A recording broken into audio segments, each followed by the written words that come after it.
6호 기한에 물 만났다. 중국 소비주 담아볼까.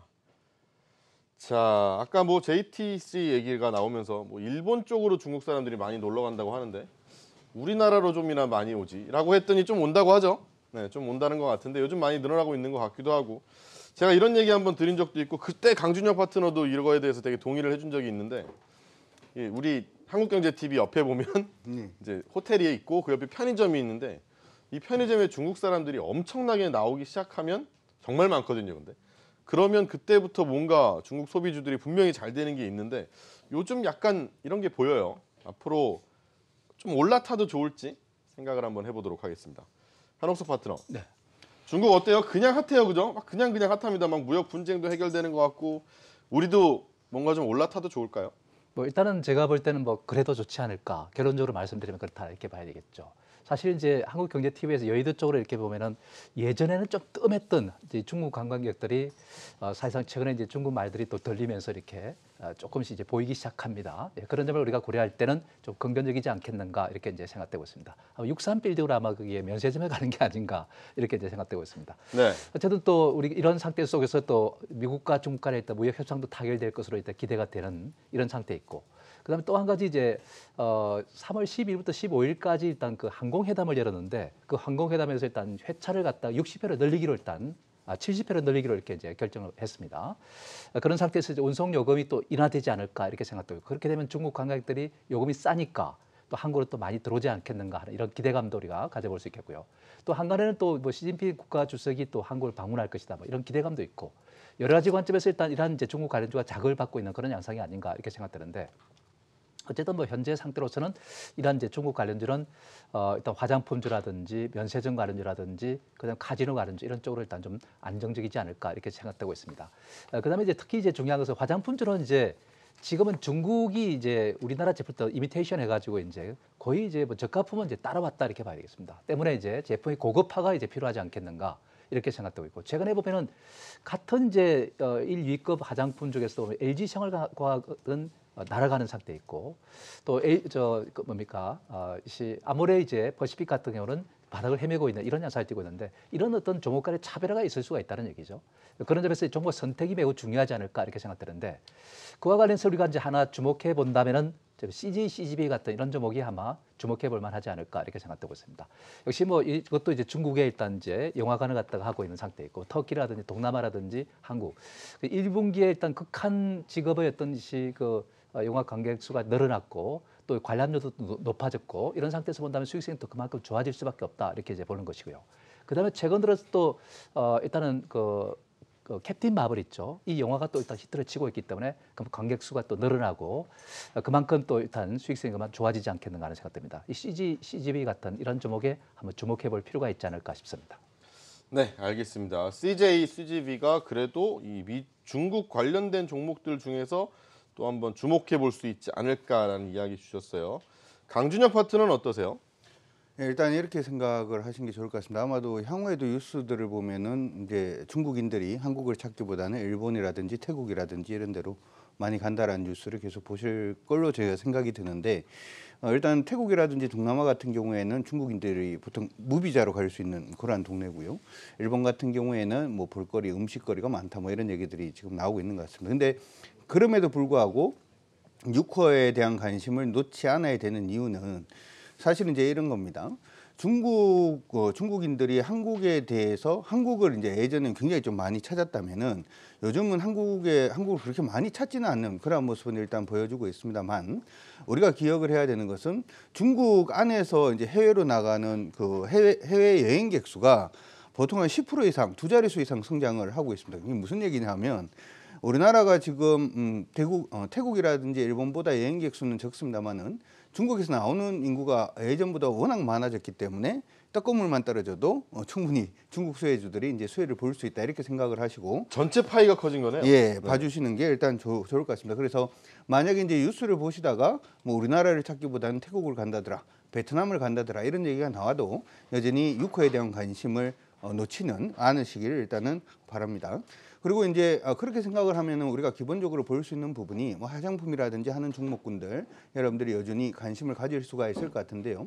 나오는 6호들뿐만 아니라 안에 어떤 안에 중국인들이 우리나라의 제품을 소비를 하는 부분에도 우리가 좀 주목을 하는 게 어떨까 이런 생각이 들어서 저는 생뚱맞게 오늘 웹젠을 한번 관심을 가져보시라고 말씀을 드리고 싶습니다. 네. 무슨 얘기냐면 중국인들이 소비를 할 때 우리나라의 이제 컨텐츠, 게임이라든지 하는 부분을 만약에 소비를 하는데 이 소비하는 부분이 만약에 저작권이 인정이 안 되고 복제물이 굉장히 많아지고 하면은 소비는 하지만은 이들 기업들이 정당한 대가를 찾기가 굉장히 어렵잖아요. 근데 요번에 이제 중국에서 무슨 얘기가 나오냐, 미국에서 워낙 이제 중국에 대해서 지적재산권 보호라든지 하는 부분에 대해서 얘기들을 워낙 많이 하다 보니까 중국 공산당에서 얘기가 작년 말에 얘기가 나왔던 부분이 중국 정부의 지적재산권을 등록을 하는 그러한 지적재산권에 대해서는 보호하겠다. 뭐 이렇게 지금 얘기를 했고요. 사실 이제 최근에 게임주들 중에서 위메이드가 굉장히 좀 강세 움직임을 보였는데 위메이드 게임 역시도 여기 지적재산권 보호 안에 들어가는 그러한 부분이 일단 있습니다. 그 부분이 나오면서 위메이드 주가가 굉장히 좀 강세 움직임을 보였고요. 웹젠 같은 경우에도 역시 중국의 지적재산권 보호 안에 같이 들어가 있다는 점을 생각을 해본다면 이제 중국인들이 웹젠과 관련된 게임들을 어떤 소비를 한다든지 하는 부분에 있어서 그 이익이라든지 하는 부분이 웹젠에 이제는 100% 이제 반영될 가능성이 높다는 점에서 이게 단순히 중국인들이 나오는 부분에도 여러분들이 관심을 가지셔야 되겠습니다만은 예전에 그 정당한 대우를 받지 못한 이런 지적재산권 관련된 종목 웹젠도 여러분들이 같이 관심을 가져주시면 좋을 것 같습니다. 자, 그래요. 뭐 중국이라고 우리가 얘기를 하면 일단은 나오는 관광객들이 니네가 뭘 살 거야가 다 궁금해지는 것 같은데 사실은 우리가 그쪽으로 팔아버리는 것들 중에서도 최근에 뭐 외상투자법이라든지 이런 게 나오고 있죠. 여기서 볼 때 뭐 지적재산권을 잘 보호해준다라고 하면은 분명히 지금까지 우리가 사실은 어쩌면 손실을 좀 봤던 잘 보이진 않지만 그런 부분들을 수익으로 챙겨갈 수 있지 않을까라고 하면서 웹젠 이야기를 주셨어요. 조민규 파트너. 네. 자, 어디를 좀 관심 있게 보면 좋을까요? 일단은 오늘 뭐 나왔었던 뉴스들을 보시면 이제 2월달 중국 관광객 입국자 수가 이제 증가됐다라는 얘기가 나오면서 뭐 연세점 그다음에 이제 화장품 관련주 그다음에 중국 소비재주들의 이제 주가가 상승하는 모습을 좀 보였었는데 이제 이런 것 같아요. 그러니까 주가가 더 올라갈 수 있습니까라고 질문을 하시면 주가는 더 올라갈 수 있을 것 같은데 네. 개인적으로 어떤 중국 소비재 관련된 섹터에 투자를 하겠습니까라고 질문하시면 별로 투자를 하고 싶지 않은. 왜 그죠? 이런 거죠. 그러니까 뭐냐면 이제 과거에 대한 좀 패러다임을 좀 변화를 해야 될 필요가 있다고 생각을 하는데 이제 우리가 화장품주라고 얘기를 하면 첫 번째로는 과거에 이제 성장주라고 하는 흐름 때문에 주가가 그동안 뭐 2013년도 그다음에 2016년도까지 주가가 계속해가지고 급등하는 모습을 좀 보였었고 이제 거기 이후에 이제 사드 관련된 이슈가 나오면서 이제 한한령 얘기가 나오면서 이제 전체적으로 이제 중국 소비재 관련된 종목군들의 주가가 이제 약세로 전환되는 모습을 좀 보였었죠. 특히 이제 롯데 같은 경우가 직격탄을 맞았고 최근에 보면 이제 중소 로드샵 화장품이라고 하죠. 이게 어떤 브랜드를 가진 매장을 운영하고 있는 화장품 업체들 같은 경우에는 지금 중국 본토에 있는 화장품 로드샵을 다 철수하고 있는 흐름들을 보여주고 있습니다. 그만큼 경쟁이 치열해졌다라는 의미라고 이제 볼 수 있겠고요.